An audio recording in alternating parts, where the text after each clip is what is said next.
All நம்ம YouTuber ஒருத்தவங்க கிட்ட நான் வந்து பிளான்ஸ் வந்து ஆர்டர் போட்டிருந்தேன். எப்படி ரிசீவ் ஆயிருக்குன்னு பார்க்கலாம். இந்த பாக்ஸை பார்த்தோன்னே எனக்கு எல்லா பாக்ஸும் ஏன் இப்படி டெலிவரி கொடுக்குறாங்கன்னு எனக்கு தெரியல. பார்க்குறப்பே அப்படியே ஃப்ளாட்டாக இருக்குது. உள்ள செடி இருக்கா இல்லை வெறுடப்பா வாங்குற மாதிரி இருந்தது.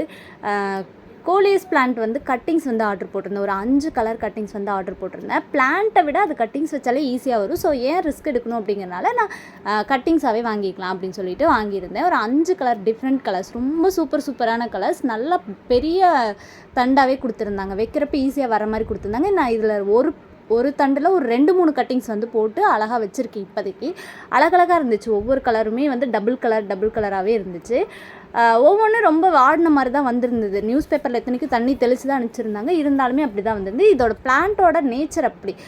இதை வந்து ஒரு பாட்டில் இப்போதைக்கு பிளான் பண்ணியிருக்கேன். நீங்கள் எப்படி வருதுங்கிறத இன்னைக்கு கொஞ்சம் நாளுக்கு அப்புறம் தான் பார்க்கணும். மழை வந்ததுக்கப்புறம் பார்ப்போம். பாய்.